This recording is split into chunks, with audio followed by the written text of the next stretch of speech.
Friends, welcome to Defence Matrix. तो जैसा कि हम जानते हैं, इंडिया और यूएस के बीच में जो जनरल इलेक्ट्रिक F414 इंजन की डील होने वाली है, इसको लेकर MOU साइन कर लिया गया है और अब इन इंजन को इंडिया में ही बनाया जाएगा 80% ट्रांसफ़र ऑफ टेक्नोलॉजी के साथ। और ये ट्रांसफ़र ऑफ टेक्नोलॉजी मैन्युफैक्चरिंग को लेकर होगी। शुरुआत में जो 2010 में डील होने वाली थी, उसमें 58% TOT की बात कही गई थी, जिसको यहाँ पर बढ़ाकर 80% कर दिया गया है। और फ्यूचर में जैसे जैसे रिक्वायरमेंट बढ़ती जाएगी, अच्छी खासी पॉसिबिलिटी है कि ये 100% भी पहुँच जाए। खैर, ये ऑलमोस्ट डन डील है। अब हमें बात करनी है आगे की, जो कि है इंडिजिनस इंजन को बनाने की। तो तेजस मार्क 2, AMCA मार्क 1 और TEDBF ये F414 इंजन को ही यूज़ करेंगे, जिसकी डील हम बहुत जल्द फाइनलाइज करेंगे और इनका प्रोडक्शन भी इंडिया में स्टार्ट हो जाएगा। पर जो आर्म का मार्क 2 होगा, वो इंडिजिनस इंजन को यूज़ करेगा। साथ ही साथ जो उसके लिए इंजन डेवलप किया जाएगा, वो हो सकता है फ्यूचर में F414 इंजन्स को भी रिप्लेस करे, तेजस मार्क 2 से, आर्म का मार्क 1 से, साथ ही साथ TEDBF से। बाकी फ्यूचर में अगर हम किसी 6th जनरेशन फाइटर पे काम करते हैं Su-30 MKS को रिप्लेस करने के लिए, तो वहाँ पर भी ये इंजन जो है लगाए जा सकते हैं। तो ये ऑब्वियस सी बात है कि जो इंडिजिनस इंजन हम बनाएंगे, ये खाली आर्म का मार्क 2 के लिए नहीं बनाएंगे, क्योंकि वहाँ पर नंबर्स जो है लिमिटेड रहेंगे। और लिमिटेड नंबर के लिए अच्छा खासा पैसा रिसर्च और डेवलपमेंट में लगाना, कोऑपरेशन में लगाना, साथ ही साथ जो पार्टनर कंपनी यहाँ पर रहेगी, वो तभी यहाँ इन्वेस्ट करेगी अगर वो यहाँ पर ब्राइट फ्यूचर को देखे और पॉसिबल बड़े नंबर्स को देखे। तो ये बात तो साफ है कि जो 110 किलोन्यूटन क्लास का इंडिजिनस इंजन होगा, ये खाली आर्म का मार्क 2 तक ही नहीं रहेगा, उससे आगे भी यूज़ किया जाएगा। हो सकता है उसका नॉन आफ्टर बर्निंग वर्जन बनाया जाए और कमर्शियल जेट्स में इनको यूज़ किया जाए, ये भी एक पॉसिबिलिटी एग्जिस्ट करती है। तो टाइम्स नाउ में एक आर्टिकल लिखा है जहाँ पर ये चीज़ मेंशन करी गई है कि फ्रेंच साफ्रान ग्रुप द्वारा यहाँ पर कंप्लीट सपोर्ट दिया जा रहा है इंडिया को, और वो 100% transfer of technology, know how और नो वाई इंडिया के साथ शेयर करने को तैयार हैं। लेकिन ये इंजन को डेवलप किया जाएगा साफ्रान के साथ। तो ये एक्चुअली नई न्यूज़ नहीं है। पहले भी जो प्रेजेंटेशन हमारे डिफेंस मिनिस्टर को साफ्रान ग्रुप द्वारा दी गई थी, उसमें इस चीज़ को मेंशन किया गया था। लेकिन यहाँ पर एक चीज़ दिमाग में रखने वाली है कि ये जो IP राइट का इशू है, ये अगेन सॉर्ट करना पड़ेगा, क्योंकि जैसा कि हमने पहले कई बार डिस्कस किया है कि ये जो जेट इंजन की टेक्नोलॉजी है, ये ब्रेड और बटर होती है इन कंपनीज़ का। अगर ये इन्हें शेयर कर देंगे IP राइट के साथ, तो ये अपने खुद के मार्केट को बर्बाद कर सकते हैं।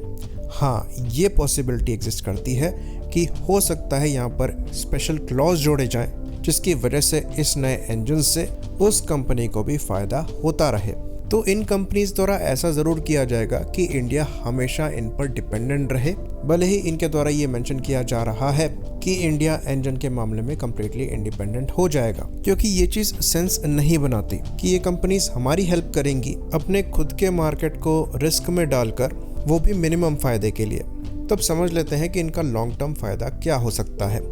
तो ये चीज़ हम जानते हैं कि स्नेकमा द्वारा रफाल के इंजन बनाए जाते हैं, जिन्हें M88 कहा जाता है। ये इंजन सिर्फ और सिर्फ रफाल में यूज़ होते हैं और खाली रफाल के लिए डेवलप किए गए हैं। तो जब इन इंजन्स को बनाया गया था, तो साफ्रान को ये पता था कि कम से कम 300 के आसपास तो ये एयरक्राफ्ट जो है फ्रेंच आर्म्ड फोर्सेस यूज़ करेंगी, तो इनके इंजन्स जो है हम ही सप्लाई करेंगे। तो यहाँ तक तो मार्केट हमें पता है। उसके बाद दूसरी कंट्रीज़ ने भी इन प्लेटफॉर्म को लिया, तो उनके इंजन्स की सप्लाई भी इनके द्वारा करी जाएगी। तो पॉसिबिलिटी एग्जिस्ट करती है कि ये अप्रॉक्सीमेटली 500 से 600 एयरक्राफ्ट के लिए इंजन्स को सप्लाई करे। तो एक तरीके से इन इंजन्स को डेवलप करने के लिए जो R&D में खर्चा वगैरह किया गया है और समय लगाया गया है, उससे इनको फ़ायदा होगा, क्योंकि इन इंजन्स की सेल प्रॉपरली हो गई, क्योंकि एयरक्राफ्ट की सेल प्रॉपरली हो गई। पर ये एक गैम्बल की तरह है। एयरक्राफ्ट अगर अच्छा बिका तो आपके इंजन्स अच्छे बिके, वरना ये भी हो सकता था कि खाली 300 के आसपास ही ये नंबर सिमट के रह जाते और करीबन 700-800 इंजन ही साफ्रान द्वारा बनाए जाते। वहीं पर इसके कंपैरिजन में अगर आप जनरल इलेक्ट्रिक को देखेंगे, तो इनको अपने इंजन की सेल से बहुत फ़ायदा हुआ है। यहाँ पर हम बात कर रहे हैं F414 इंजन की। पहले तो ये इंजन जिस प्लेटफॉर्म के लिए बनाए गए थे, जो कि FA-18 सुपर हॉर्नेट है, वो तो US नेवी ने अच्छे नंबर में लिए ही। साथ ही साथ जो दूसरे प्लेटफॉर्म्स दूसरी कंट्रीज़ बना रही थी, जिसके अंतर्गत ग्रिपिन में इनके इंजन यूज़ किए गए, साथ ही साथ KF-21 बुरामे में इनके इंजन यूज़ किए जा रहे हैं, और हमारे तेजस मार्क 2 AMC और TEDBF में इनके इंजन यूज़ किए जाएंगे।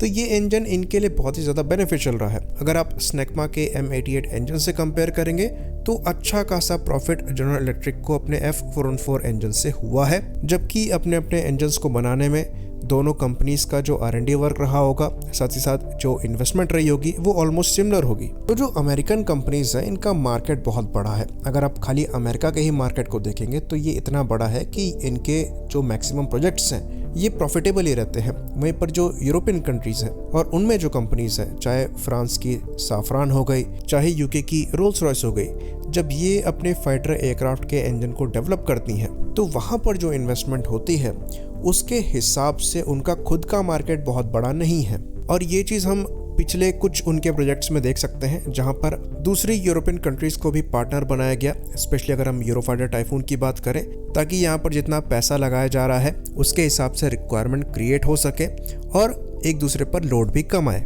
और अगर आप यहाँ पर फ्रांस का केस देखेंगे तो उनके साथ तो कंडीशन और भी ज़्यादा खराब है, क्योंकि उन्होंने रफाल पे अकेले ही काम किया है। तो यूरोपियन कंपनीज के लिए एक तरीके से ये एक रिस्की बिजनेस हो गया है, जहाँ पर आपको इन्वेस्टमेंट तो अच्छी खासी करनी है पर लॉन्ग टर्म बेनिफिट की कोई गारंटी नहीं है।